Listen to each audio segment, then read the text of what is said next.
तर नमस्कार मंडळी, मी योगेश चंदवणकर. गप्पाच्या पुढच्या भागामध्ये तुमचं स्वागत आहे.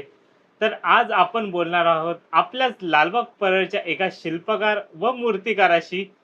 तर अगदीच वेळ न घेता, कारण ही गप्पा खूप मोठी होणार आहे, म्हणून आपण थेट बोलूया मूर्तिकार व शिल्पकार श्रेयस वारणकर यांच्याशी. नमस्कार. श्रेयस, नमस्कार. नमस्कार, नमस्कार. श्रेयस, 2019 नंतर आता 2026 वर पुन्हा एकदा या मूर्तिकारांच्या किंवा ही गणपतीच्या फील्डमध्ये तू आला आहेस.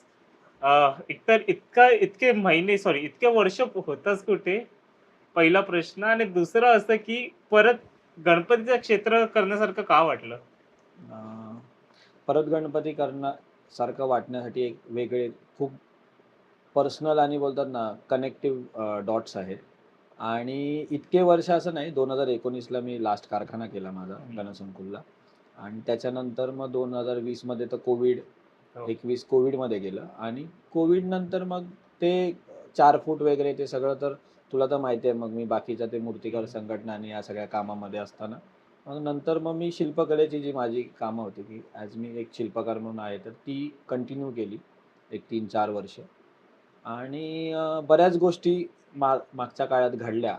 त्यामुळे मग मी हा डिसिजन केला, की नाही, कम ऑन, लाव, आपण आहोत, आय एम स्टिल अलाइव्ह, हे यासाठी मला पुन्हा गणपती मी केले पाहिजेत म्हणून मी यावर्षी करतोय. असे काही तेव्हाचे किस्से काही सांगू शकतोस का? 1900 ज्या म्हणजे 19चा तुझा हे कसं होता? आणि आता फरक काय आहे? म्हणजे 19चा श्रेयस वारणकर आणि 26च्या श्रेयस वारणकरमध्ये?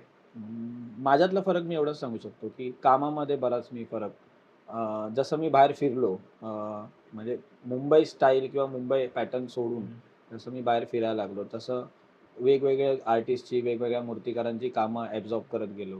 त्यांचे बॉडी शेड्सपासून त्यांच्या शेडिंग्सच्या पद्धती, किंवा जी मंडळी आज 10,000 मूर्त्या म्हणजे होलसेल करतात, ते कशा पद्धतीने काम करतात, आणि मग 100 मूर्त्या घेऊन तुम्ही किती पद्धतीने कसं काम करू शकता. काय मार्केटमध्ये पाहिजे आत्ता, मार्केट कुठे चाललंय, आणि आपण त्याच्यामध्ये कुठे स्टँड होऊ शकतो. तर फरक हेच आहे, की बऱ्याच नवीन गोष्टी करतोय मी. असं नाही की पूर्ण me out of the box जात आहे. म्हणजे काही जुन्या गोष्टी हातात ठेवून नवीन एकदम आउट ऑफ द बॉक्स जाण्याचाही प्रयत्न केला आहे. जसं मी नवीन गणपती केलेत यावर्षी. आणि मला फक्त ती एक फ्रेम होती, ती एक बॉम्बे पॅटर्न किंवा मुंबई पॅटर्नची आपण कायम क्रेज बघत आलो. लहानापासून मीही तसाच मोठा झालो, तूही तसाच मोठा झालायस.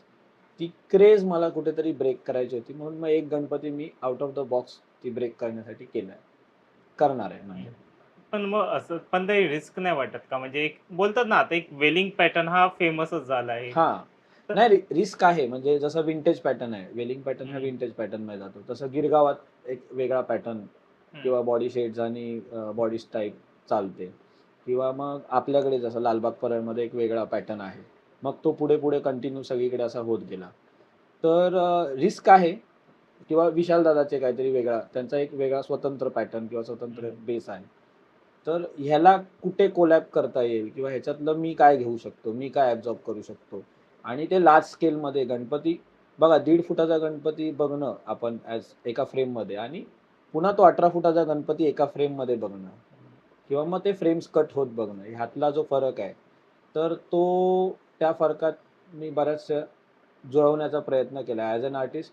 असं नाही की तो परिपूर्ण झाला किंवा परिपक्व झालाय, पण एक वेगळंच काहीतरी ह्यावर्षी तुम्हाला नक्कीच बघायला त्या माध्यमातून मिळेल. आता जसं एक गणपतीचं मूर्ती बोललो, तसं पुण्यामध्येही तू गेलेलास. पुण्यामध्ये बरेच काही शिल्पही केलेस, तर त्याबद्दल सांग ना काही? नाही, नाही. पुण्यात आत्ता मी स्टुडिओ माझा पुण्यातच शिफ्ट केलाय. हं. कारण का मुंबईत तर जसं मूर्तिकारांना जागा नाही, तशी शिल्पकारांनाही स्टुडिओसाठी जागा नाहीच. तर पुण्यात आता मी काम करतोय. आणि अ, फरक पडतो वातावरणाचा. मी ब्रॉन अँड बॉटम मुंबईमध्ये आहे, आणि जेव्हा तुमचा जन्म मुंबईतला आहे, कोर परळ लालबागचा, आणि तुम्ही पुण्यासारख्या, म्हणजे मी पुणे सिटीत पण नाही, मी आउटस्कट पुण्यामध्ये आहे.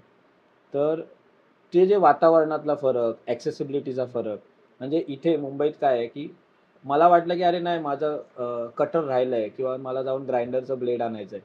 तर व्हेरी सून की मी माझी गाडी काढली, ॲक्टिवा काढली, पटकन गेलो, घेऊन आलो, पटकन कामाला सुरू केलं. तर पुण्यात तसं नाही होत. तर पुण्यात तुम्हाला बऱ्याच गोष्टी आधीच नियोजनबद्ध कराव्या लागतात. मग काम असेल, कामाला येणारे कारागीर असतील, किंवा मग जो वर्कर आहे तुमचा, किंवा काम कधी डिले होऊ नये किंवा ते कसं वेळेत जाईल यासाठी वेगवेगळ्या सगळ्या गोष्टी मॅनेज कराव्या लागतात. तर या गोष्टी मला शिकायला भेटल्या, की ॲक्सेसिबिलिटी मुंबईत खूप ईझी आहे.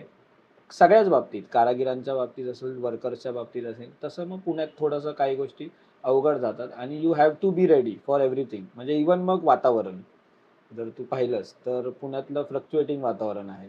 तर बरोबर. त्यामध्ये बराचसा ताळमेळ करतच शिल्प घडवावी लागतात आणि घडवलीही. मी एक फ्रीलान्सिंग शिल्पकार म्हणून आतापर्यंत काम करतो.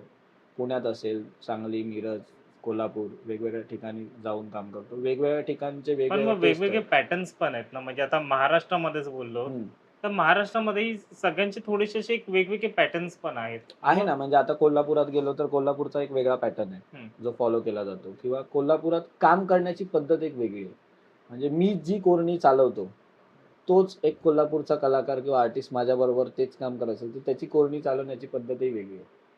म्हणजे सगळ्याच गोष्टीचा फरक पडतो. जसं आपण मुंबईत बोलतो की एव्हरी 5 किलोमीटर नंतर आपल्या मुंबईत वेगवेगळ्या हं. कल्चर बदलतं, ट्रेडिशनल काही गोष्टी बदलत जातात. तसंच महाराष्ट्रात तुम्ही जेव्हा वेगवेगळ्या ठिकाणी काम करता तसं बऱ्याच कलात्मक गोष्टीही बदलत जातात आणि मग त्या पश्चिम महाराष्ट्राच्या वेगळ्या आहेत, त्या एका सुरामध्ये थोड्या जातात. मग उत्तर महाराष्ट्रात जसे तुम्ही जाता त्या वेगळ्या आहेत आणि मग जेव्हा तुम्ही नागपूर, बिगपूर ह्या साईडला विदर्भात जाता, तर तिकडच्या बऱ्याच गोष्टी ह्या वेगळ्या आहेत. मग तिथे गणपती वेगळे आहेत. म्हणजे मी अमरावती, नागपूर ह्या मूर्तिकारांच्या पण आता या टचमध्ये असल्या कारणाने, की त्यांची एक वेगळी स्टाईल आहे. ती स्टाईल धरून ते काम करतात. इव्हन तिथेही बॉम्बे पॅटर्न मूर्त्या करतायत. पण ती त्यांची स्टाईल ते सोडत नाहीत. कारण तिकडच्या लोकांना तेच हवं असतं. म्हणजे ते आपल्या इकडचा चंदनवाडीचा गणपती तिकडे उभा करतील, प्रयत्न करतील, पण ती त्यांची स्टाईलमध्ये करतील जे करतील बरोबर. असं. आता मला एक सांगा, की आता शिल्पकाराचं तू जे बोललेलास, हं. त्या म्हणजे ते काम कसं होतं? आणि कंपॅरेटिव्हली जे गणपतीचे जे काम आहेत ना, म्हणजे एक डिफरन्स काय आहे या दोन्ही कामांमध्ये? नाही, नाही. दोन्ही काम कामच आहेत. ते तुला खूप म्हणजे पूर्णपणे स्वतःला झोकून देऊनच करावे लागतात. आणि मला असं वाटतं, की टेक्नॉलॉजी बदलत गेली आहे. तशा बऱ्याच गोष्टी आपण शिकलो पाहिजे. ॲज अ आर्टिस्ट शिकलं पाहिजे आणि ते इम्प्लिमेंटही केलं पाहिजे.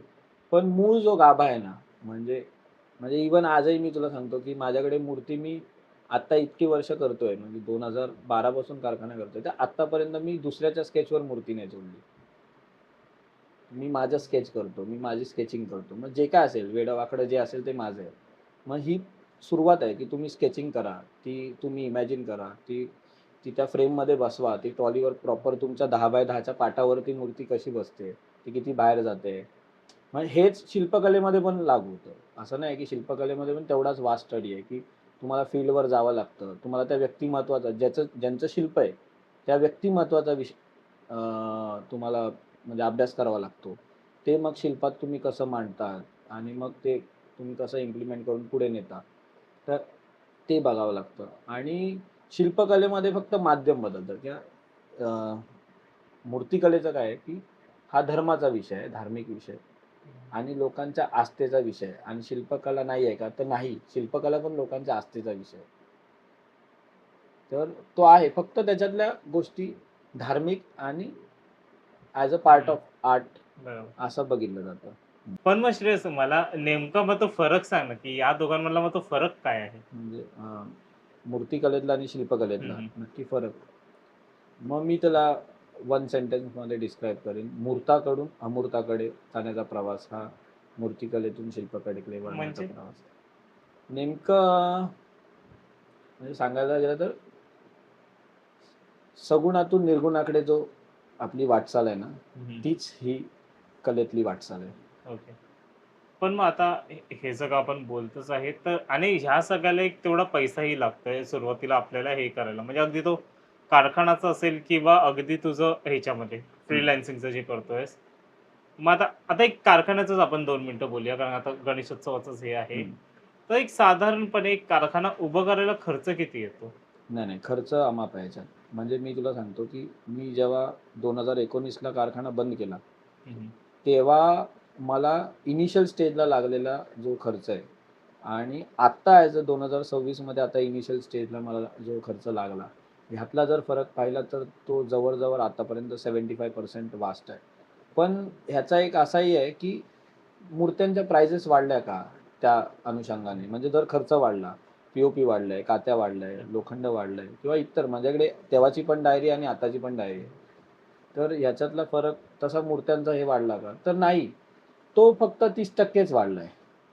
म्हणजे लाखभराची मूर्ती आता जास्तीत जास्त मंडळ 1,30,000, 1,50,000, 70,000 इथपर्यंत स्विच झाले. तो असा डायरेक्ट 50च्या पटीपटीने जसा वाढत जातो तसा वाढत नाही गेला. आणि तेव्हा कारखाना करणं सोपं होतं असं मी म्हणेन. कारण का 19ला थोडा सोशल मीडिया बूम होता. असं आहे. पण आता म्हणजे तुम्हाला डोळे आणि कान दोन्हीही शार्प ठेवावे लागतात. बरोबर. आणि नाही, काय कधी मार्केटमध्ये सोशल मीडिया थ्रू येईल हे अनप्रेडिक्टेबल आहे. असं आहे. पण मग एक साधारण आता एक असं अमाउंटच बोललास, तर एक साधारण एक कारखाना उभं करायला अमाउंट कितीचा लागतो? इनिशियल स्टेजला तुझ्याकडे आता कमीत कमी 5 पेटी पाहिजे. ओके. तर तू त्याच्यात म्हणजे विचार करशील की बाबा नाही मी कुठल्या म्हणजे साईजमध्ये 12 फुटासाठी बोलतोयस नाही की? नाही असं काय नाही. 12 फूट करणं की नाही करणं हा हे नाहीये. तुला तुझी साईज रेंज ठरवली पाहिजे. किंवा मी याचं उत्तम उदाहरण देईन तुला, उदय खातू, मूर्तिकार उदय खातू. त्यांचं तू हे बघ की त्यांनी एक त्यांची साईज रेंज ठरवलेली आहे. कमी जागेत तेवढ्या मूर्त्या उभं करणे, आणि मग तसं मग तू कॅल्क्युलेट केलंस ना, तर जे इतर लोक तामझाम करतात ना, म्हणजे खूप जुळवाजुळव, मग ते भाडं असेल, गाळ्याचं असेल, जागेचं असेल, मग ते शेड आलं, हे आलं, ते आलं, किंवा मग ते उचलून ठेवण्यासाठी लागणाऱ्या सगळ्या साधन सुविधा, भय्ये, सगळंच म्हणजे कामगारांपासून सगळ्याच गोष्टी. तर आउटपुटच्या हिशोबाने ते जास्त पैसे आउटपुट काढू शकतात रॅदर दॅन हे जे इतर लोक करतायत. तर तुम्हाला तुमचा एक बॉक्स ठरवा लागतो की ह्या साईजमध्ये किंवा या गोष्टीमध्ये मी काम करणार आहे. मी बाबा ह्याच मूर्त्या एवढ्याच ह्याच्यात करेन. मग विशाल दादांनी जसं केलं की 1.5 फुटाच्या वर मी नाही करत. तर मग त्यांनी ठरवलं की 1.5 फुटावर नाही करणार.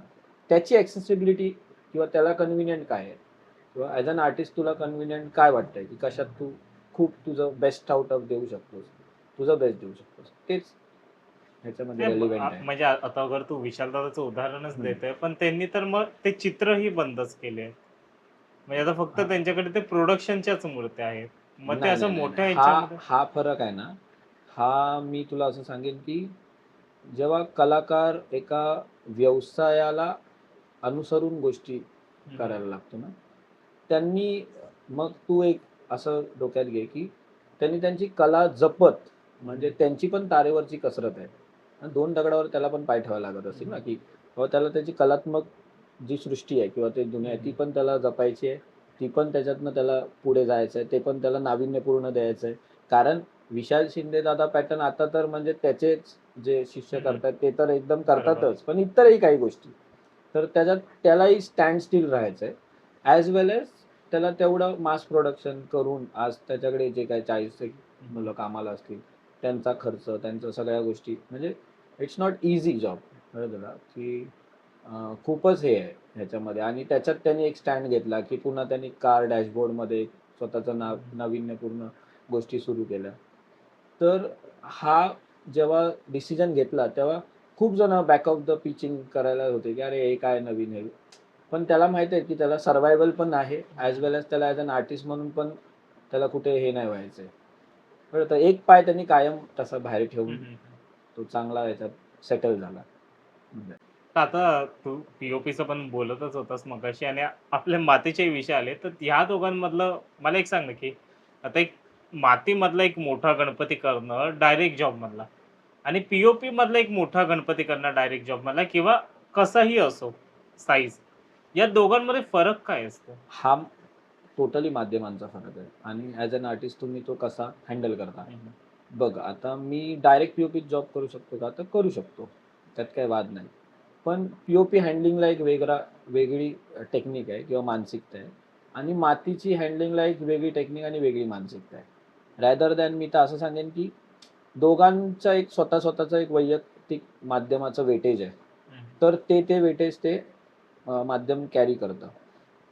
पी-ओ-पीचा डायरेक्ट जॉब तुम्ही खूप काळ प्रेझेंटेबल ठेवू शकता किंवा वर्षानुवर्ष त्याची जतन होऊ शकते. असं नाही की मातीची होत नाही. पण तुम्ही मोठ्या मूर्त्या नाही ना मातीच्या तेवढ्या ठेवू शकत. परत प्रत्येकाला लिमिटेशन्स आहेत. Even POP has it on limitations आणि मातीला पण त्याच्या लिमिटेशन आहेत. पण जर ॲज अन आर्टिस्ट तू मला विचारशील, की रेलेव्हंट कशात आहे काम करणं, तर कलाकार म्हणून मातीलाच पहिलं प्रेफरन्स दिलं जातं. कारण ते ईझी आहे प्लस मायनस करणं. म्हणजे जसं आम्ही स्टोन म्हणजे आता याचा शिल्पकार मी सांगतो, की जेव्हा कॉलेजच्या शिल्पकलेच्या कॉलेजच्या ह्याच्यामध्ये पण एक स्पेज येतो, की मातीकाम करणार आहे की कार्विंग करणार. कार्विंग म्हणजे काय तर तुला मायनसमध्ये जावं लागतं आणि मातीमध्ये तुला प्लस यावं लागतं. म्हणजे आकार घेत, घेत, घेत, घेत तुला फॉर्म तुला क्रिएट बरोबर. करावा लागतो आणि ह्याच्यामध्ये फॉर्म क्रिएट असतो. तुला मायनस कार्व करत ते जायचं असतं.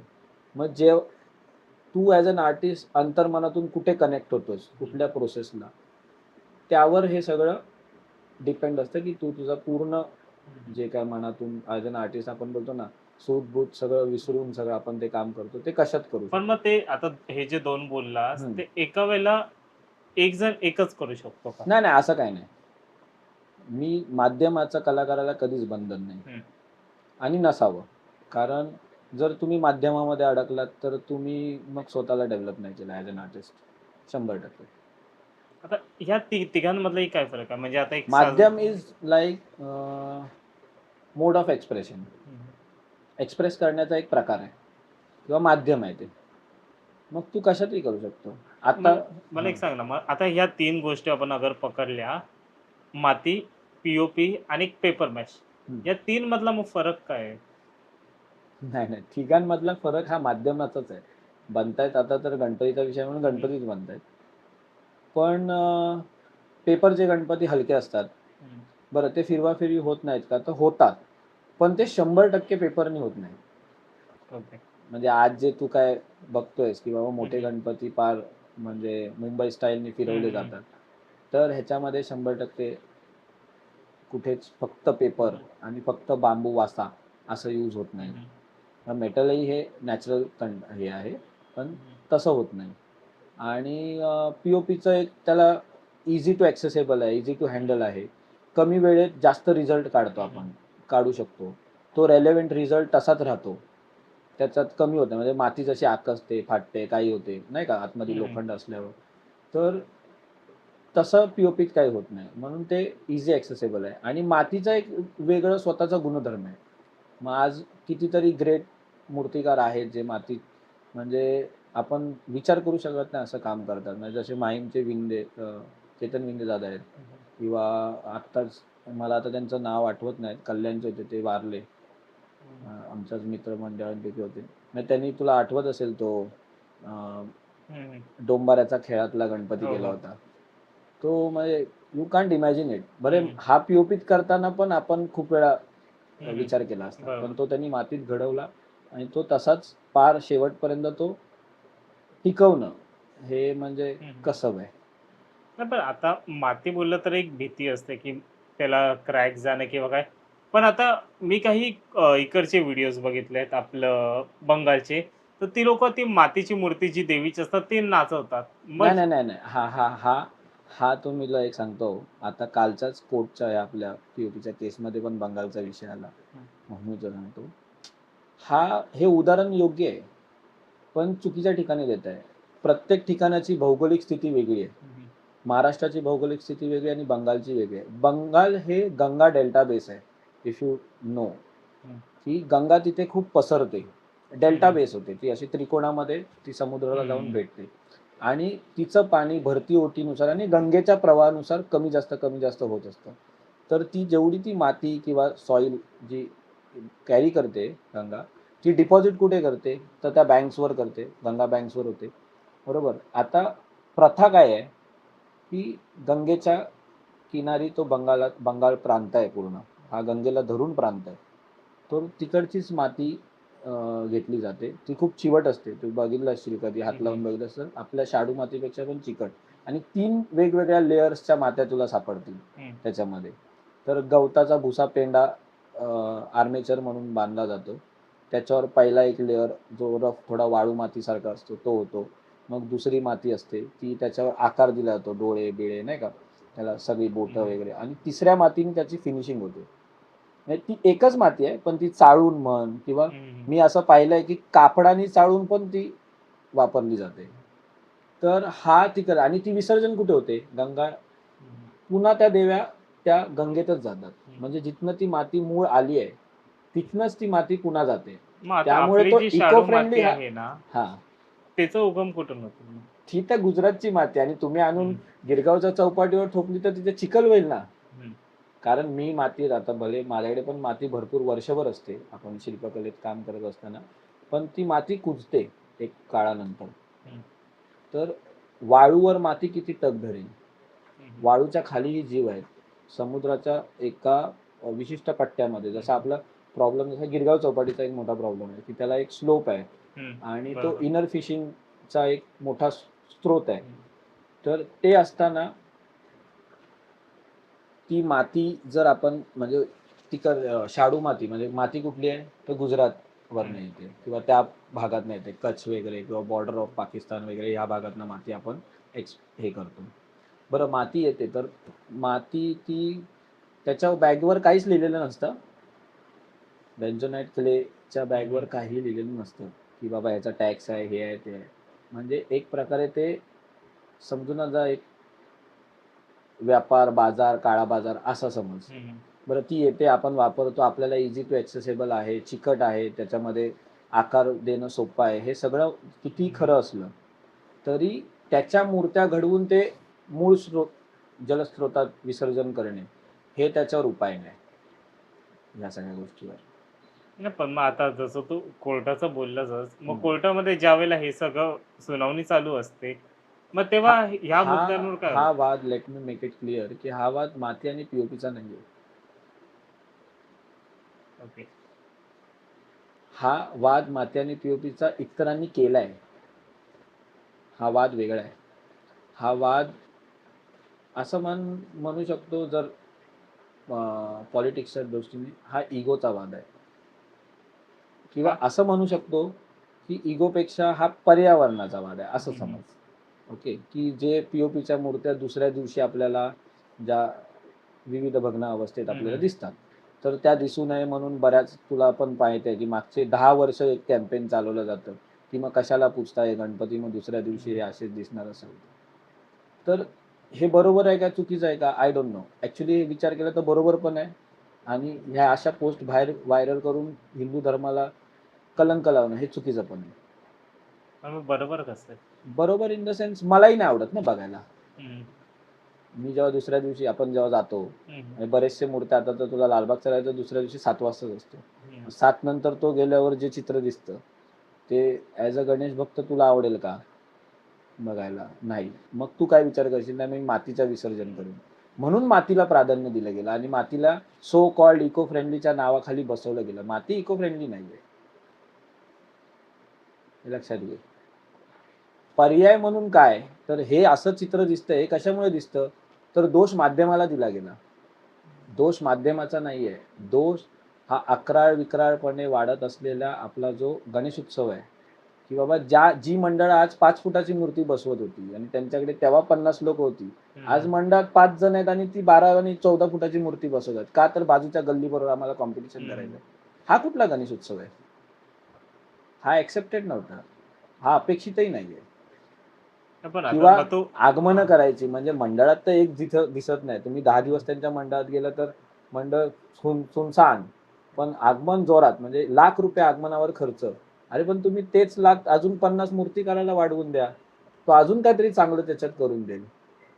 पण मग माती, आता समज माती मेल्ट होते हे बोलतात, पण मग माती आपण अख्खी माती परत माती आपण मेल्ट नाही होत, सॉरी, तू करेक्ट कर, माती डिपॉझिट होते. ओके. मेल्ट काहीच नाही होत हम्म. पाण्यात, ते डिपॉझिट होते. इवन पीओपी डिपॉझिट होतं. पीओपी आम्ही हे पीओपी साठी बांधतोय, तुला असं वाटलं असेल की अरे काय पीओपी साठी, म्हणजे तर पीओपी हे रिकलेक्टेबल आहे. हम्म. तू ते पुन्हा कलेक्ट तर करू शकतोस, तू ते साफ पण तर मग करू माती नाही शकतोस. करू शकत कसं का? करू शकतोस मला सांग. तू जर की एक 200-300 मातीच्या मूर्त्या पार गिरगाव चौपाटीवर, तू 10 मूर्त्या विसर्जन झाल्यावर तू जाऊन दुसरी मूर्ती विसर्जन नाही करू शकणार त्या चिखलात. बरं, ही सगळी माती वाळू सकट तुला उचलावी लागेल. हम्म. बरोबर. मग तेव्हा तुमचा निसर्गाचा ऱ्हास होत नाही का? पण मग हा ह्याला काय प्रॉब्लेम फक्त म्हणजे आपल्या, मी सांगतो तुला, एकतर महाराष्ट्र बऱ्याच ठिकाणी सॉल्ड आउट आहे. हा येऊन येऊन मुंबईत थांबलाय. हा पण माझा मग तो प्रश्नच ते होता. मग अगर पीओपीचं बोललं हम्म. की तू बोललास की पीओपी काढू शकतो, पण मग पुढे काय त्याचं? रिसायकल होतं पीओपी. मी आता ऍक्च्युली हे I am not a concern person to tell you, किंवा माझी इच्छा होती की हा गणेशोत्सव सुरू व्हायच्या आधी तुमच्यासारखे काही पेज, किंवा आता तू इतकी वर्ष गणेशोत्सवात काम करतोय, तुला तो प्रोजेक्टच दाखवावा. पीओपी रिसायकल 100% होतं. त्याचा आपण बराचसा पायलट प्रोजेक्ट नवी मुंबईमध्ये, पुण्यात सुरू आहे. पुण्यातल्या NCLचे काही सायंटिस्ट आहेत, काही रिटायर्ड सायंटिस्ट आहेत, किंवा जे असे सायंटिस्ट आहेत जे नदी प्रकल्पामध्ये पण काम करत आहेत, त्या सायंटिस्टनी पण त्याच्यामध्ये हातभार दिलाय आणि त्याच्यात त्यांनी रिसायकल 100% पीओपी हे रिसायकलेबल आहे. फक्त काय आहे तर भाजणं, दळणं आणि चाळणं. म्हणजे मी खूप मराठीत 3 शब्दात सांगितलं. हेच पीओपी पुन्हा, ह्याच मूर्त्या रिसायकल होऊ शकतात. ह्या पुन्हा भाजल्या जातात. ह्या पुन्हा म्हणजे कळलं. डिकन्स्ट्रक्ट होतील आणि त्या भाजल्या जातील. मग त्याच्यातलं काय जाईल तर कलर जाईल, त्याच्यातला काथ्या जळून जाईल, नाही का. थोडंसं आहे बघ, 100% इको फ्रेंडली मटेरियल ह्या जगात काहीच नाही. ते थोडं तरी वेस्ट, आपण माणूस आहे तर माणूस आपलं वेस्ट क्रिएट करतो, कळलं का. तर थोडंफार ते ठीक आहे, ना ते पण मग आपण हे होईल. रिसायकल करणार हम्म. पण म्हणजे हाच तर मुद्दा आहे ना, की म्हणजे नो वन इज हा. टेकिंग, ह्याच्यामध्ये जबाबदारी कोण घेत नाही. ह्यांनी म्हणजे ना याच्यात BMC जबाबदारी घेत आहे, ना याच्यात राज्य सरकार जबाबदारी घेत आहे, ना मग याच्यात मंडळ जबाबदारी घेत आहेत. आणि मग थोपवलं कोणावर जातं तर मूर्तिकारांवर. म्हणजे आज हा प्रश्न पडलाय की पीओपी बंदी होते, पण ह्याच्यात मग मंडळ कुठे आहेत? बरं, ही केस चालली आहे, हे चाललंय, ह्याच्यात हितेश जाधव हे एकटेच त्या समितीकडनं लढतायत. इतर समिती म्हणतात आम्हाला वेळ द्या, आम्ही पीओपी बंदी करू. कशाला? उपायावर काम करा ना तुम्ही. ह्याच्यावर उपाय आहेत, भरपूर उपाय आहेत. म्हणजे मी तर तुला एक उपाय सांगतो. तू टायटॅनिक बघितलायस का पिक्चर? टायटॅनिकचा शेवटचा सीन कसा शूट झालाय माहितीये तुला? कसा? ओशनच्या आत ओशन रिक्रिएट केलं गेलं आणि ते शूट केलंय. ओके. मग जेव्हा मी बरेच 1-2-3 वर्ष ह्या सगळा बाहेर होतो, आणि हे जेव्हा आपलं कोस्टल रोड वगैरे चालू होतं, तर तुम्ही समुद्र अडवून जर कोस्टल रोड क्रिएट करून पुन्हा समुद्र वेआउट करू शकता, तर हे उत्सवासाठी का नाही पॉसिबल होऊ शकत? आपण परत मग तेच होतं ना की करणार कोण आहे? हा तेच आहे ना, जबाबदारी कोण घेणार? हम्म. हाच विषय आहे ना ह्याच्यात. तुम्ही हे सगळं पॉसिबल आहे, हम्म. ह्याच्यात इच्छाशक्ती पाहिजे, किंवा यंत्रणा, जे शासकीय यंत्रणा आहे, ह्याच्यात सगळ्यात मोठा धिम्म काम जर कोणाचं आहे ते शासकीय यंत्रणेचं आहे. मी याला सरकारला दोष देणार नाही, सरकार येतील जातील, सगळ्या गोष्टी होत राहतात, पण ह्याच्यात जी शासकीय यंत्रणा काम करते ना, ही खूप त्याच्यामध्ये त्रास देत असते ह्या सगळ्या गोष्टीला. मग ह्या सगळ्यामध्ये तुझं आणि हितेश तसं कधी काय बोलणं झालेलं का? होतच असतं कायम, उपायांवर किंवा इतर काही गोष्टींवर किंवा ह्याच्यावर कायम कायम काम. पण म्हणजे एक फायनल तोडगा काय निघतो? म्हणजे ज्यावेळेला तुम्ही एक कॉल करता तेव्हा एक तोडगा काय निघतो यावर? आत्ता बघ, ही केस कोर्टात आहे, बरोबर आहे, न्यायप्रविष्ट आहे. मी तुला ह्याचं भविष्य सांगतो काय होऊ शकतं. हा चेंडू जाणार पुन्हा सरकारच्या दरबारी. मग सरकार त्याच्यावर काहीतरी, म्हणजे ते पण ठोस पावलं उचलणार नाहीत, हे पण मी तुला सांगतो. त्याच्यावर एखादं काहीतरी पाऊल उचललं जाईल, मग ते पाऊल पुन्हा चॅलेंज केलं जाईल कोर्टात. म्हणजे हे बॅट बॉल सुरूच झालंय, हे किती वर्ष चालू आहे आणि ते चालूच राहणार आहे. बरं, फक्त ह्याच्यात आहे की बऱ्याच मंडळींनी मागची काही 10-12 वर्ष त्याच्यात खरंच जीव झोकून काम केलंय हे पीओपी वाचवण्यासाठी. की भले ट्रोल झाली असतील, किंवा नाही का, त्यांना इतर कुंभार समाजाने पण काही हे केलं असेल. तर मी फक्त एवढंच सांगेन की याच्यात माध्यमाचा दोष नाही, याच्यात व्यवस्थेचा दोष आहे. आणि मग त्या गणेश उत्सवाला धरून अनुसरून असलेली जी व्यवस्था आहे त्याचाही आहे. मग त्यात मी, तू, सगळे मूर्तिकारही आलो, आपण किती लाईटली घेतो ना गोष्टी. सहज आहे आपल्याला 1-2 फुटाची मूर्ती 4 फूट करून घरी आणणं सहज आहे. तीच आपण विचार, आता तर म्हणतात की नाही छोटी करायची नाही, मोठी 1-1 इंच करत जायची. मग ज्यांच्या घरी 60 वर्ष परंपरा आहे, मग त्यांनी 5 फुटाची घरात मूर्ती पाहिजे. 60 इंचाची 1 इंचापासून सुरू केली तर म्हणजे हे काहीतरी हे अंधश्रद्धा आणि मग भावनिक दृष्ट्या कसा आहे, हा धर्माचा विषय आहे, हा आस्थेचा विषय आहे. त्यामुळे गव्हर्नमेंट पण ह्याच्यात पटकन कुठलं तरी पाऊल घेणार नाही. पण नक्कीच यावर्षी आशा आहे की एक SOP तयार होईल आणि कडक शिस्तीची SOP झाली पाहिजे आणि ती मग मूर्तिकारांना, मंडळांना, सगळ्यांना लागू झाली पाहिजे आणि होईल अशी मला यावर्षी तरी आशा आहे. पण कडक म्हणजे पण नेमकं काय? मी तुला सांगू, येऊन येऊन उंचीवर प्रकरण येऊन थांबणार. तर उंच गणेश मूर्त्या मुंबईची शान आहे का? तर हो आहे, पण 40-45 फूट नाही. म्हणजे तुला कळतंय का? ज्यांना शक्य आहे ते करतायत भाई, त्यांना काहीच नडत नाही कुठे. पण ज्यांना म्हणजे आज तू बघ, मालाड मालवणी सारखा एरिया आज हाईप आहे. म्हणजे मी 2015-16 माझ्या आता घरातले तिकडे मालाड साईडला राहतात, आमचे काका वगैरे सगळे कांदिवलीला वगैरे. मी आधी गेलोय. आत्ताचा जो हाईप आहे, मुंबईतलेच हे 2 भाग सांगतो, जसं लालबाग, परळ, गिरगाव, खेतवाडी गल्ली वगैरे आपण जे बघतो, तर तसाच हाईप आज त्या भागाला आलाय. तसाच हाईप आता नवी मुंबई साईडला येतोय. पण ते कितपत पॉसिबल आहे आणि त्याची गरज आहे का मुळात? पण मग मोठ्या गणपतींसाठी म्हणजे तुला काय वाटतं, आयडियल हाईट काय असायला हवी? आयडियल हाईट मी तसं माझा पोटापाण्याचा विचार करून म्हणजे मूर्तिकारांचा 14 फुटाच्या वरची डाय नसावी कोणाकडे, आणि असली तर गप त्यांनी खाली बसवा मांडी घालून, नसावीच शक्यतो. म्हणजे आणि ती एकदम गेल्या वर्षी आयडियल मला आहे. आठवत आहे, प्रचंड दादानी पण तसा एक गणपती केलेलाच, अगदी तो मांडी घालून बसलेला होता, परमानंदवाडीचाच. हा हा हा तोही मस्त वाटत होता. मग यार हा, तू तो बघ. म्हणजे तुम्हाला तो युजनेस भेटतो. हा, बरोबर. परत अजून काय होतं की आता गणपती म्हणजे आधी गणपती जर पाहिलेस तर तुला तो चेंबूरचा किंवा ड्यूकचा राजा आठवतोय का? बरोबर. तिथे एकदम असे झाडझूड मोठे धडधडीत गणपती असायचे आणि पार हिंद माताच्या ब्रिज खाली आपण जेव्हा उभं राहायचो, तर इथून तिथे ती ट्रॉली फुल जाम. बरोबर. म्हणजे त्यांच्या बाजूने एक माणूस क्वचित जाऊ शकतो असा तो स्पेस असायची. हो. तर हे दिवस म्हणजे तो गणपती यूजही दिसतो, त्याची साईजही तेवढी म्हणजे आपल्या आटोक्यात असते आणि तो तराफ्यावर विसर्जन होतो. हो, बरोबर. म्हणजे त्यामुळे उगाच तुम्हाला म्हणजे ते रॉड लावा मग वर मग ते आहेत. हे मंडळांनी पण विचार केला पाहिजे आणि मुळात हा सरकारने विचार केला पाहिजे. जर BMCनी ह्यांना परमिशनच दिली नाही की बाबा एवढं मंडप तुम्ही घालायचंच नाही ऍट एनी कॉस्ट, हेच भ्रष्ट आहेत. मला सांग, जर BMCनी परवानगी दिली नाही, तुला सांगितलं की 30 फुटाची मंडपाची परवानगी आहे, पण मग त्याला माझा क्लिअर करतो मी तुला की 30 फुटाची मंडपाची परवानगी आहे आणि तू जर गणपती 40 फूट आणला तर तू काय छातीवर गणपती मंडपाच्या बाहेर बसवणार का? नाही ना. बट ऑब्वियस कॉमन सेन्स आहे. नाही, पण मग आपले त्याच्यानंतर मग ते असं पण होतं की हिंदू धर्माचं तुम्ही थांबवतात. नाही, हा काय आहे, हे लोकांनी त्याला लावायचा अँगल आहे. म्हणजे आता कसं जसं नवीन झालं, एक फ्लॅट आलंय, कुछ भी होय पर हिंदू मुस्लिम पे पहिला बात करेंगे. मग कोण कशावरच चर्चा करत नाही, ना डेव्हलपमेंटवर, ना शिक्षण व्यवस्था, ना काय, मग कशावरच चर्चा होत नाही. बात होते फक्त हिंदू मुस्लिमवर होते. कळलं का? तर ते तसं आहे की मग त्यांना हात घातला उंच मूर्तींना की मग हे घेणार अंगावर की नाही, मग ते हिंदूंचे सणच का, न हेच का, न तेच का. हिंदू खतरे में. हा, हिंदू खतरे में किती वर्ष होते, अरे 700 वर्ष आधीपासून चालूच आहे.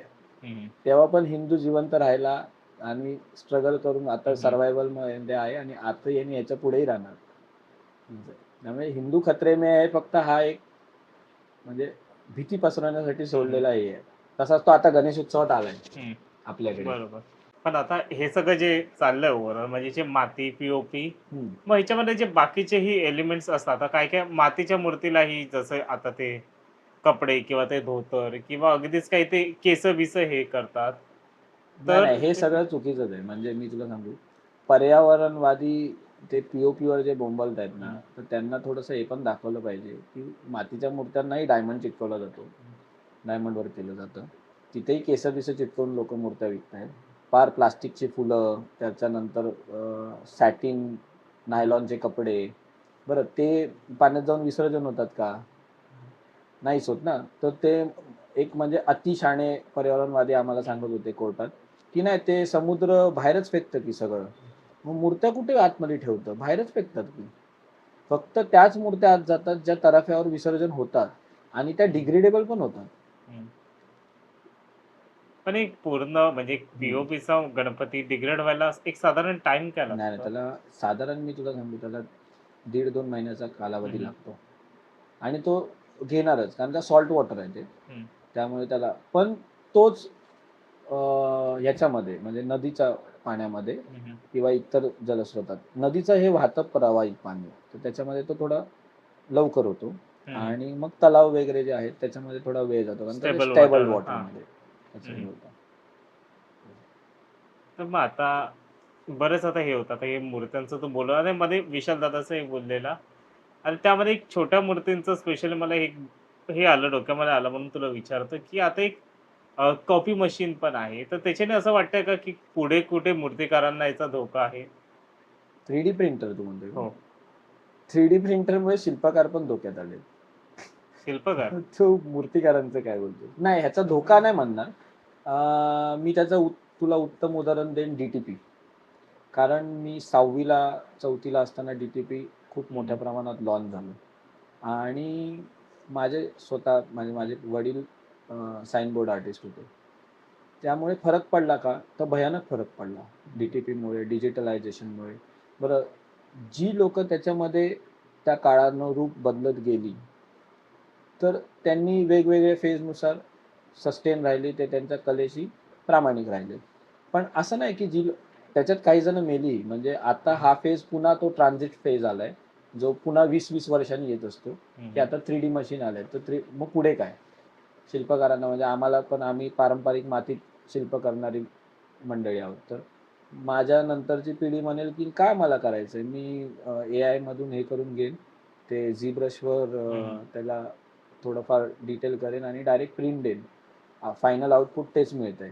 हं, पण art is the process, not the output. हं. कारण आउटपुट हे जो आर्ट कन्झ्युम करतो हं, ना, हं. त्याच्यासाठी आहे. म्हणजे तुम्ही ती कला बघता तुमच्यासाठी. आमच्यासाठी ती प्रोसेस आहे. हं, हं. आम्ही ती प्रोसेस जगत असतो. नाही मग कारण 3D आता हां. प्रिंटरमुळे काय होणार आहे, तो फरक पडलाय मार्केटमध्ये किंवा आता ते गणपतीतही यायला लागले, की लोकं स्कॅन करतायत, छोट्या करतायत, मोठ्या करतायत, कोण कोणाचाही स्कॅन करतायत. हे हे होणारच होतं. नाही कारण माझं तेच होतं, की कोण कोणाचं स्कॅन करतोय ना. आता एक कसं होतं माहिती आहे, एक मास्टरपीस बनवायला पैसा लागतो. पण आता समज एक तू कोण आता समज ही मूर्ती आहे. हं. ही मूर्ती मी घरी आणली आणि ह्याची स्कॅन केली. तर हा एक जो मास्टरपीसला जो खर्च लागतोय, तो तो मायनस झाला त्याच्यामध्ये ना. मायनस होतोय हां. ना. मग त्याच्यावर अन्याय हा मूळ मूर्तिकारावर झाला, ज्यांनी हा हं. बनवलाय. बरोबर. मग ह्याच्यामध्ये मी असं समजेन, की कलाकारांनी पण आता थोडंसं अपडेट हं, हं. झालं पाहिजे.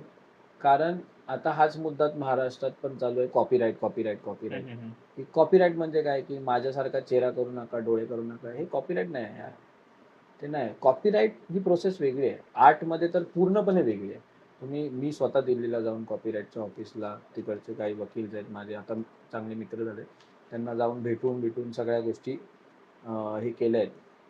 तर झिरोपासून तुमची विचार हं, पहिले मांडले जातात. मग त्याची प्रोसेस होते. मग त्याचे स्केचेस होतात. मग त्याचं मॅकेट होतं. मग क्ले वर्क होतं. मग क्ले वर्क नंतर मग ते फायनल आउटपुट होतं आणि मग तुम्ही ते बाहेर हं. मार्केटमध्ये सेल करता. असं आहे. तर ह्या प्रोसेसला कॉपीराईट केलं जातं. त्या पीसला कॉपीराईट हे नाही होत. बरं मी आर्टिस्ट आहे. बरं मग योगेश चंदवरकरनी XYZ ही मूर्ती हं, केली आहे. हं. तर मला आवडली आहे, तर मी सेम बनवण्याचा प्रयत्न करीन. तर हा कॉपीराईट ॲक्ट कसा येईल? हं. पण मग हे मध्ये बरंच वाढलेलं म्हणजे हं. अगदी मध्ये हे पण चाललेलं, की सिद्धिविनायक मंदिरातली मूर्ती ही कॉपीराईटचं हे चाललेलं. पण आता एक त्यानुसार बघितलं तर तसं मी तर ते हां, लालबागच्या राजाचं पण ऐकलं होतं, हां. नाही कारण की मी हां. सिद्धिविनायकच्या ह्याच्यासाठी बोललो कारण सारसबागचा गणपती हा त्याच्यापेक्षाही जुना आहे. हां, हां, हां. कॉपीराईट हा प्रकार खूप वेगळा आहे आणि तो गणपतीमध्ये आणणं पण चुकीचं आहे. मी तर हं, तुला सांगतो, की आणूच शकत नाही. कारण का मग आणायचं असेल, तर जसे डॉक्टरांसाठी वेगळे नियम आहेत आणि वकिलांसाठी काही वेगळे नियम आहेत ना. हं. तसं कॉपीराईटसाठी कलाकारां कोट्यामध्ये एक वेगळी नियमावली पाहिजे. हम्म. ठीक आहे. आणि मग त्याच्यावर मग ते गोष्टी प्लॅन झाल्या पाहिजेत. तसे मग कायदे किंवा तशा गोष्टी इम्प्लिमेंट होत, होत, होत त्याला प्रोसेस आहे आणि ते असं आज केलं उद्या झालं असं नाही होणार. त्याच्या मागे एक पिढी आपल्याला जावी लागते. एक 10 वर्ष कमीत कमी दिले पाहिजे. तर ते होतं. आणि ते होईल. माझ्या मते जर ह्याच्यात जर जे प्रमुख काही महाराष्ट्रातले हम्म. शिल्पकार वगैरे किंवा कलाकार मंडळी आहेत, त्यांनी जर एकत्र येऊन काही ठरवलं की नाही come on now we will sit and have hmm. Discussion की हे एंड कसं करू किंवा ह्याच्यातनं आपण ह्या ट्रान्झिट फेजमधनं बाहेर कसं पडायचं, तर शक्यता आहे की ह्याच्यात काम होईल. म्हणजे सध्या तरी आता समज ही मूर्ती आहे, ही सध्या तरी मग ते कॉपीराइट नाही होऊ शकत हा पीस. नाही, तो मूळ जर तुझा पीस आहे, तू त्याचा कलाकार आहेस, तू जर त्याचा निर्माता आहेस, तू निर्माता आहेस. समजा XYZ तू माझ्याकडे आला आणि मला म्हटलं की श्रेयस अशी अशी मूर्ती कल्पनेतली करायची आहे, तर मूळ निर्माता कोण आहे? त्याचा मी आहे. बरं, कल्पनेचा निर्माता कोण आहे? तू असशील समज. तर कॉपीराईट जर ती सर्टिफिकेट वाचलीस ना, तर त्याच्यात ते 3 फेज आहेत. एक तर ऑथर, मग ओनर आणि मग त्याचा पब्लिशर. मग आर्ट फील्डमध्ये तुम्ही हे कसं काय लागू करणार, की त्याचा मूळ कलाकार कोण, म्हणजे ते जी कला निर्मिती केली आहे ती ओनर, त्याचा मालक कोण आहे, की त्यांनी हे करायला लावलंय किंवा त्यांनी फायनान्स केलं असेल किंवा त्या कंपनीसाठी केली असेल किंवा XYZ व्यक्तीसाठी केली आहे. आणि मग पब्लिशर, की बाबा हे सेल आउट करण्याचे अधिकार कोणाला आहेत, कळलं तुला? तर अशा ते 3 फेज असतात. ते तुम्हाला पॉइंट टू पॉइंट ठरवावे लागतात आणि मग ते ठरवून ते तसेच मांडून ते गव्हर्नमेंट ऑफ इंडियाकडनं अप्रूव्ह करून कॉपीराईट ह्याच्यामधनं येतं आणि मग ते करतात. तुम्हाला खूप असे जुम्मा वकील मिळतील की म्हणतात आम्ही कॉपीराईट करून देतो. इट्स नॉट सो इझी, की ते करून देतात आणि ते क्लेम करू शकत नाही आपण. मी असं सांगत असतो कायम की एखादा मी काहीतरी करून देतो आणि मग तुम्ही क्लेम करून दाखवा, मी ते खोडून दाखवतो. कॉपीराईट कसं खोडता येतं असं आहे. पण हा मोठा विषय आहे. पण कॉपीराईट मूर्त्यांमध्ये व्हावं की नाही हा ज्याचा वैयक्तिक पण एक स्वातंत्र्य. साधारण खर्च किती येतो हे कॉपीराइट करायला? पर मूर्ती काहीतरी 14,000 15,000. तसा खर्च रितसर जर तू शिकलेला आहेस आणि तुझं तू करू शकतो, तर 2-2.5 तुला इट्स ओके. कारण साईटवर जाणे, ती फीस भरणे, ते सगळं तू फिलअप करणे वगैरे, हे तू जर तुला जमत असेल तर मॅक्स टू मॅक्स 2-2.5K मध्ये होतं सगळं. पण बाहेर गेलं ते मग फीज आले सगळ्याच गोष्टी आल्या, मग ते तेवढा खर्च पडतो. आता जसं एक मगाशी आपलं एक बोलणं पण झालेलं आहे की एक पॅन इंडिया मधलं ही काही गणपतींचं बोलत होतास. तर मला आता एक सांग ना, एक नॉर्मली आता एक नॉर्थ आणि साऊथ ह्या दोघांमध्ये गणपतींचं डिफरन्स काय आहे? जे तो असं कधी म्हणजे अगदी कधी सुरत साईडचे गणपती हे केलेस किंवा कधी साऊथ साईडचे? नॉर्थमध्ये थोडंसं आता एक एक ट्रेंड आणि क्रेज आला आहे की थोडा गणेश उत्सव एक मोठ्या प्रमाणात साजरा होतोय. तर तो आता होतोय. म्हणजे मी हे मागचे आता जर आपण जर स्टडीज केलं तर एक मागील 20 वर्ष 15 वर्षामध्ये आहे. आणि साऊथमध्ये जेव्हा तू येतोस तेव्हा साऊथमध्ये मग ते तिथे पण 2 पार्ट आहेत की आता जसे साऊथच्या हिरोजमध्ये गणपती करणे आणि साऊथ पॅटर्नमध्ये गणपती करणे किंवा तो पूजणे, हा एक फरक साऊथमध्ये आहे. म्हणजे तिकडेही तो फरक आहे, पण शक्यतो साऊथ पॅटर्नमध्ये पूजणे हा आतापर्यंत तर प्रामुख्याने दिसून आलाय. म्हणजे एक नवीन जेनझी पिढी आहे जी म्हणजे हिरोला पण गणपतीच्या रूपात आणून पूजते. ते चुकीचंच आहे, पण तेही सुरू आहे. एका बाजूला ती पण लाईन आहे जी आपण पुसू शकत नाही. कारण साऊथमध्ये अजून एक म्हणजे तो हैदराबाद पॅटर्न पण होता. जसं आता आपलं एक मुंबई पॅटर्न बोलला, तसं एक हैदराबाद पॅटर्न हे आहे. हैदराबाद म्हणजे ऍक्च्युली हैदराबादमध्ये त्याला धुलपेट पॅटर्न म्हणतात. जसे खूप लट्ट गणपती असतात, डोळे उघड झाप होतात, कान. आता ते नवीन त्यांनी मशिनरीज वगैरे पण, तो धुलपेट पॅटर्न हैदराबादमध्ये आता पण अस्तित्वात आहे. किंवा तेलंगणा, साऊथ, आंध्र प्रदेश, तमिळनाडू, कर्नाटकचा काही भाग, कोर कर्नाटक वगैरे तो आहे. पण तिथे आता मोठ्या प्रमाणात तर पाहशील तर मुंबई पॅटर्न मोठ्या प्रमाणात एक मोठी क्रेज वेव जी दिसते तर त्या ह्याला दिसते. पण मग अचानक मुंबई पॅटर्न तिथे का वाढला? काही आपलीच मंडळी तिकडे गेले आणि हे केली. म्हणजे त्यात मीही गेलो 2 वर्षामागे. पण आपल्याच मंडळींनी मग ते नाही नाही, मी तिकडे शिफ्ट मी केलं. आता तू बोलला त्याच्यावर येतोच, पण त्याआधी मग तिकडच्या लोकांना हा पॅटर्न का, म्हणजे आपल्या इकडचे नाही नाही, मूर्तिकार क्रेज तिथे आहे ना. मुंबई पॅटर्नचा काय आहे की सोशल मीडियावर येणारा त्याचा क्रेज, मग त्याचे आगमन, मग त्याचे पडणारे ते व्ह्यूज, लाईक्स, किंवा मग हेच हवं आहे ना पिढीला, की नाही हमारा भी नाम होना चाहिए, हमारा भी हे होना चाहिए. तर मग ते कसं होणार? ते दुलपेट गणपतीमध्ये होऊ शकतं का? मग ते मंडळ तर दुलपेट पॅटर्न बसवत होतं. मग ते अचानक एखादा मंडळ मग मुंबई पॅटर्न गणपती आणतो, मग त्यांचं नाव होतं, फेम होतं, क्रेज होतं, आणि मग त्याचे दोन अनुकरण पुन्हा बाजूच्या दोन गल्ल्या करतात, मग मागचा, मग पुढचा, मग असं वाढत वाढत वाढत ते आता असं प्रस्त पण वाढत मग गेलं. आता असं झालं ना, की हैदराबादचा क्रेज हा भरपूरच जास्त वाढला. म्हणजे अगदी मुंबईमध्येही गेल्या वर्षी बघितलं तर कारागीरच मिळत नव्हते. म्हणजे मोस्टली नाही सगळी नाही, इतरांनाही असा प्रश्न आहे की हैदराबादचा क्रेज एवढा वाढलाय की मुंबईला टक्कर देतोय. असं काय होणार नाही. मुंबई आपल्या जागे, मुंबई बाप आहे तो बापी आहे.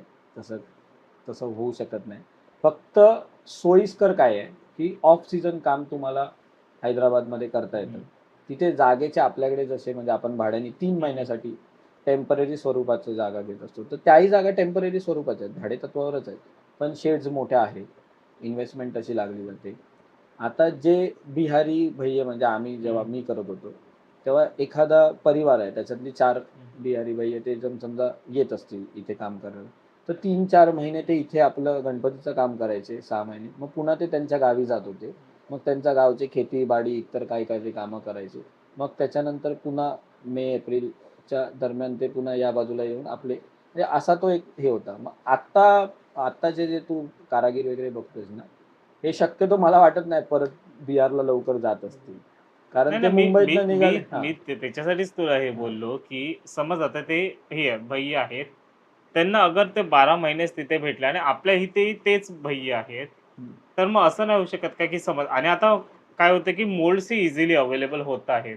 काय झालंय की आपण डिपेंडंट झालोय. हं, म्हणजे ह्याच्यामध्ये मी तुला खरं सांगतो तर कुणालदा पाटील, केपीचं मी नाव 100% घेईन, की त्यांनी प्रामुख्याने पहिला प्रयत्न हा केला की माझ्याकडे माझी माणसं असली पाहिजे. हं.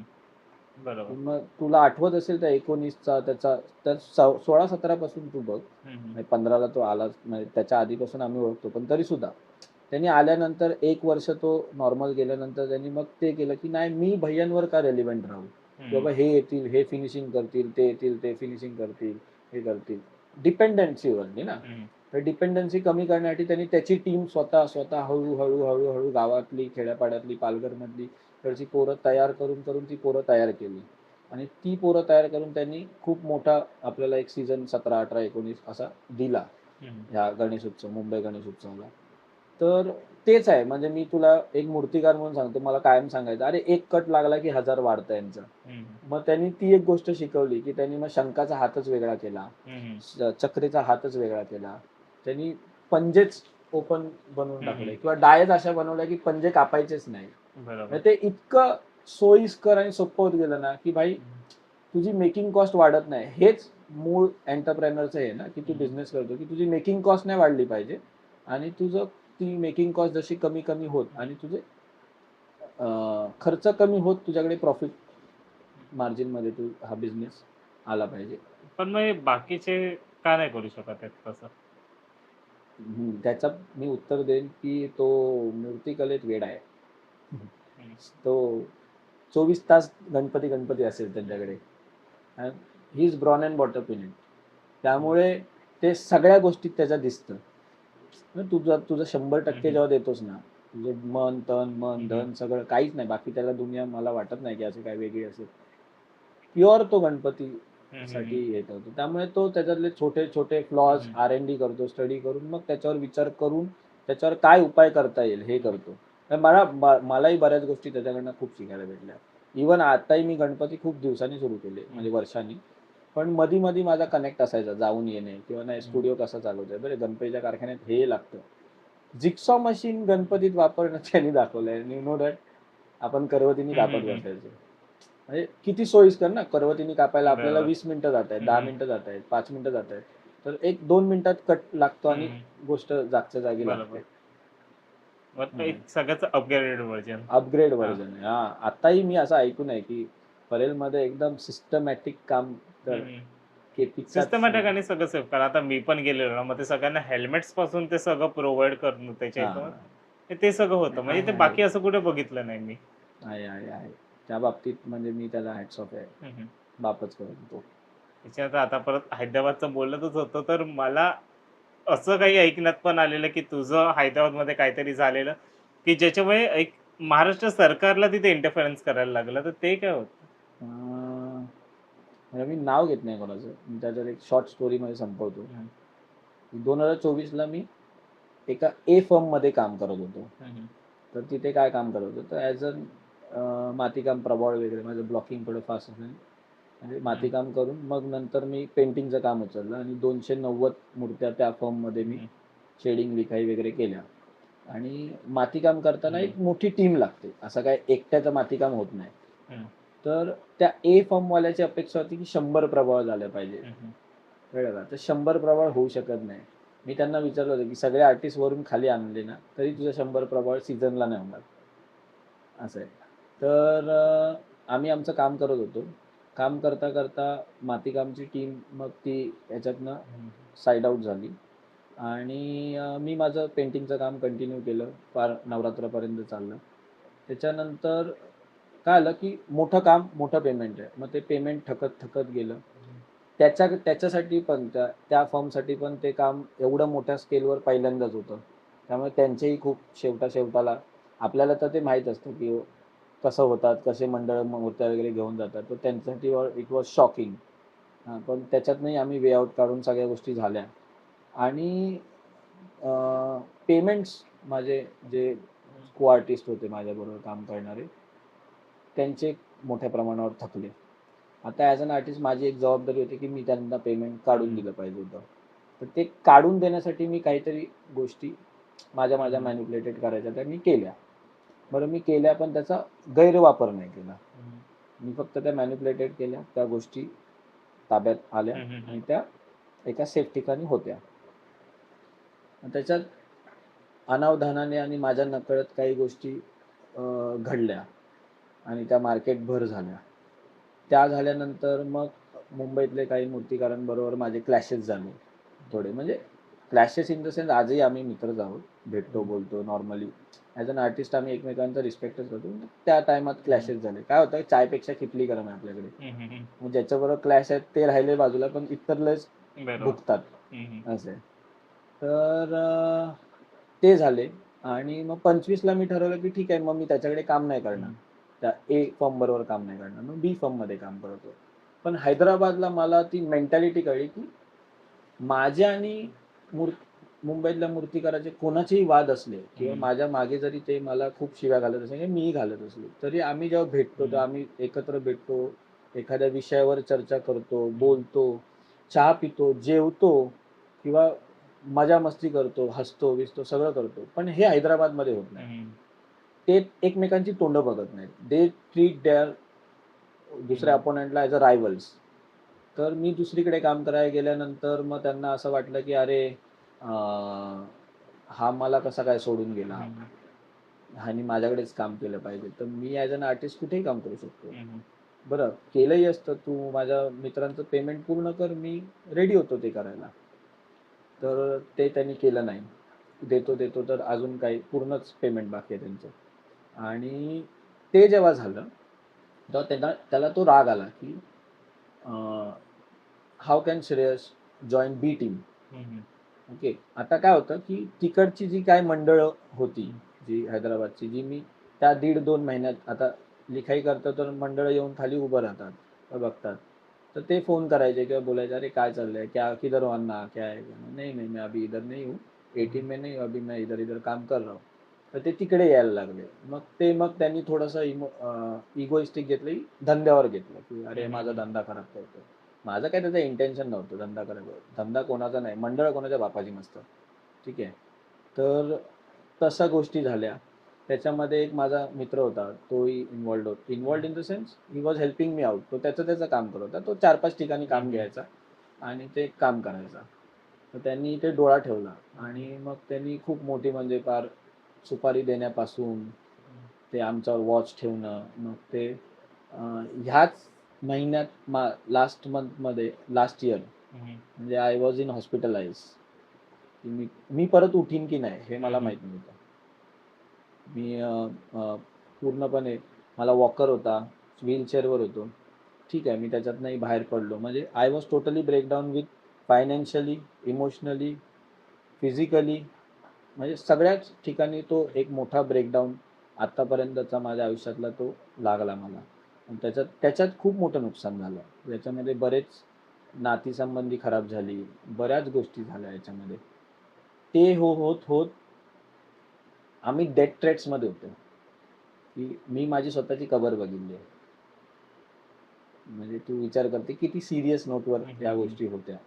आणि त्याच्यातनंही ते देवाचीच करणी आहे. आणि सिरियसली ज्याला घडवतो त्याला मानतो मी. त्यामुळे त्यांनी ह्याच्यातनं बाहेर काढलं, मी तर म्हणेन. तर ह्याच्यातनं बाहेर पडता पडता 7-8 दिवस आम्ही हे होतो, म्हणजे किडनॅप्ड म्हण. मग त्याची मोठी अमाऊंट आम्हाला एक हे करावी लागली. बरं, ते आम्ही लिगल गेलो असतो तर आमच्या सोबत कोण आहे माहीत नाही. आमचे कॉन्टॅक्ट्स नव्हते, काय नव्हते, किंवा बऱ्याच गोष्टी हे होत होत्या. 7 दिवसांनी एक मुंबईत कार्यक्रम झाला ज्याच्यामध्ये आपले मंत्री आहेत आशिषजी शेलार आणि परत माझे मित्र आहेत पराग चव्हाण आणि आपले जितू राऊत साहेब आहेत सिद्धिविनायक ट्रस्टचे, हे इन्व्हॉल्ड होते.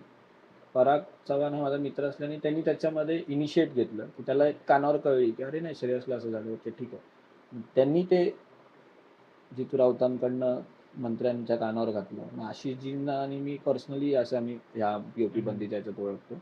आणि मग बाकी महाराष्ट्रातले मूर्तिकार तिकडे बरेचसे प्रमुख काही मंडळी होते. आणि विदिन अन आवर सगळी सूत्र मग तेलंगणा सरकार, महाराष्ट्र गव्हर्नमेंटकडनं पटापट हल्ली आणि आम्हाला मग सेफली तिकडनं म्हणजे रेस्क्यू करण्यात आलं त्या ह्याच्यातनं. मग ते मोठं प्रकरण झालं की केस करायची का, हे का, ते का. तर जशी मला फॅमिली आहे तशी त्यालाही आहे समोरच्याला.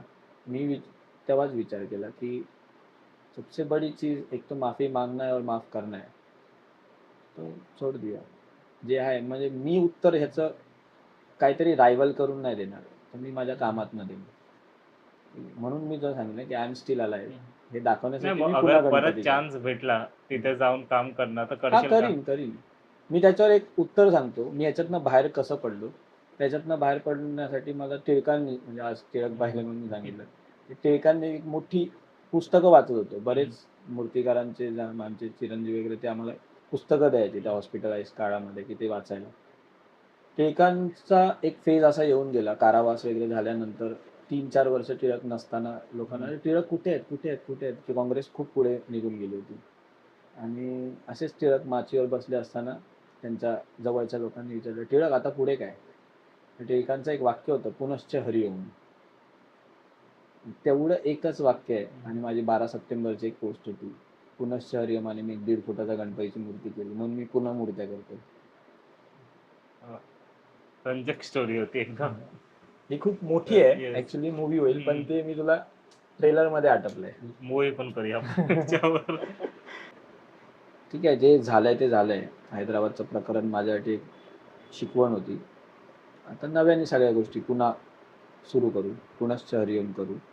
पण त्यासाठी श्री आशिष शेलारजी, जितू राऊतजी आणि पराग चव्हाणजी आणि इतर महाराष्ट्रातले जे मूर्तिकार आहेत ज्यांनी आम्हाला याच्यात अमूल्य असं सहकार्य केलं, त्या सर्वांचा मी माझ्या परिवारातर्फे, मी स्वतः आणि माझ्या टीमतर्फे ऋणी आहे. आणि त्यांचा आभारी राहीन की त्यांनी खूप पडत्या काळात एक स्टेबल आम्हाला साथ दिली आणि याच्यातनं मला सुखरूप बाहेर काढण्यात मदत केली, मी आणि माझ्या अजून टीम मेंबर्सला पण. त्यामुळे श्री आशिष शेलारजी, जितू राऊतजी आणि पराग चव्हाणजी आणि इतर आपले महाराष्ट्रातील जे मूर्तिकार जे मला त्या काळामध्ये माझ्या पडत्या काळात माझ्यासोबत उभे राहिले, त्याच्यानंतरही जे उभे राहिले, जे मला येऊन प्रत्यक्षात अप्रत्यक्षात भेटले, ज्यांचे फोन झाले, ज्यांच्या अमूल्याचं मार्गदर्शन झाले, अशा सर्वांचेच मी आभारी आहे. आणि नक्कीच तुमच्या अपेक्षांना मी खरा उतरण्याचा प्रयत्न करीन आणि गणेश उत्सवात पुन्हा एक कमबॅक नक्कीच देईन. हा कमबॅक बघायलाही आवडेल आता. तर आता आपण एकदम आपल्या लास्ट सेगमेंटच्या इथे आले, की ह्या लोकांकडून तू काय शिकशील किंवा लोकांनी काय शिकावं या मूर्तिकाराकडून? आता तू मूर्तिकार आहे म्हणून मूर्तिकारांचा घेतो. नॉर्मली ज्या फील्डमधले असतात त्यांच्यामधलंही घेतो. तसे काही 5 जणांची मी नावे घेतो. तू सांग की काय शिकू शकतो आपण त्याच्याकडून? सगळ्यात पहिलं तर मूर्तिकार विशाल शिंदे. डेडिकेशन. वन वर्ड नकोय. पूर्ण सांग. काय शिकू शकतो? खरंच डेडिकेशन शिकूया, की आपल्या कामाप्रती, कलेप्रती आणि त्या कलेच्या अधिपती प्रती तो किती डेडिकेटेड आहे. म्हणजे सर्वश्रुत त्याच्या सगळ्या मग वागण्या बोलण्यात किंवा कामात सगळ्या गोष्टी दिसतात. सुरेश शर्मा.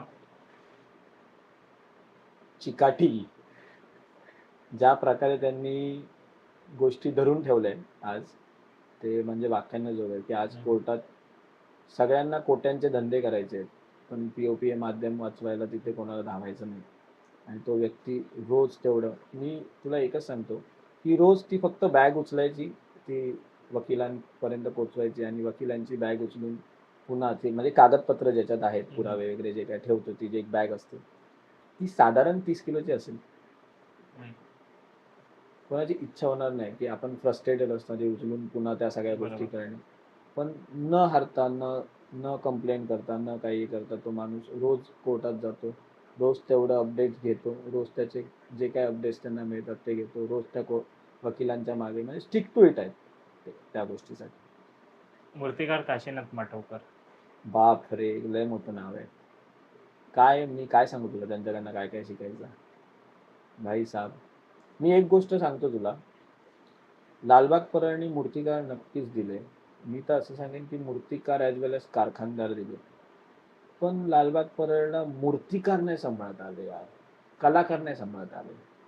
असं ज्वलंत कलाकार जो असतो ना, ती धगधगती आग पेलवू शकत नाहीत आपली मंडळ किंवा इतर रसिक मंडळी असं समज.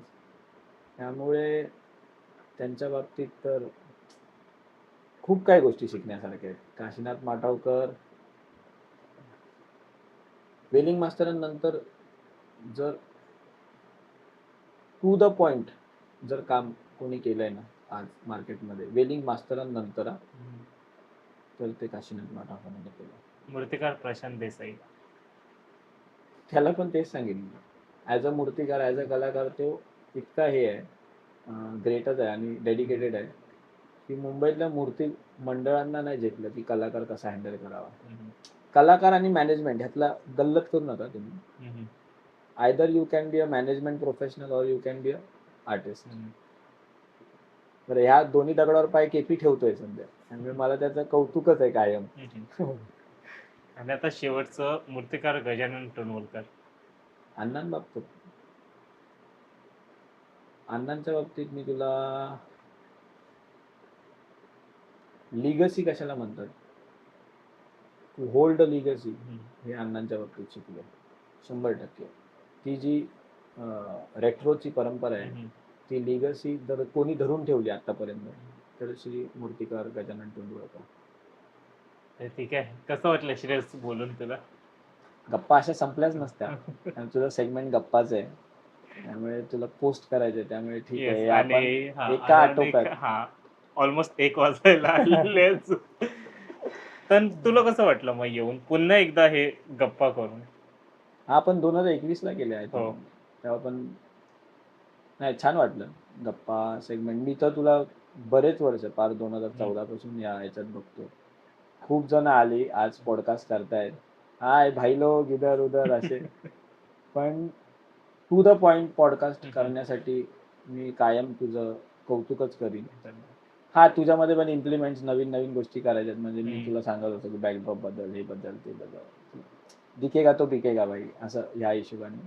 पण उत्तमभूत आम्ही पण जेव्हा मूर्तिकार अडकतो एखाद्या विषयामध्ये किंवा एखाद्या गणपतीच्या विषयामध्ये की नाही असं नाही, असा गणपती पाहिजे, तर नक्की माझाही किंवा इतरही काही मूर्तिकार आहेत त्यांचा पहिला कॉल तुला असतो की नक्की काय करावं. तर त्याच्यासाठी तुला शुभेच्छाच आहेत. आणि हा पॉडकास्ट नक्कीच आपण पुढच्या वर्षी स्टुडिओत करू, योगेश चेंदवनकरच्या. जशी श्रेयसची इच्छा. जशी श्रींची श्रेयसची इच्छा आहे. श्रींची इच्छा. श्रींची आहे, पण ती श्रेयसची इच्छा कधी होईल ती बघूया आता आपण. ओके. होप सो लवकरच होईल ती पण. आणि माझ्या मते गणपती नंतर झालं तर अजून उत्तम. तर तुम्हाला ही व्हिडिओ कशी वाटली ही तुम्ही कमेंट करून सांगा. अख्खा सेगमेंट तुम्हाला कसा वाटला आणि काय ऐकण्यामध्ये तुम्हाला मजा आली ही पण तुम्ही कमेंट करा. आणि अजून असे कोणाचे गप्पा तुम्हाला ऐकायला आवडेल ते सुद्धा कमेंट करा. इतकं बोलून मी आपली रजा घेतो. जय हिंद, जय महाराष्ट्र, जय गणपती गणेश. बाप्पा. मोरया.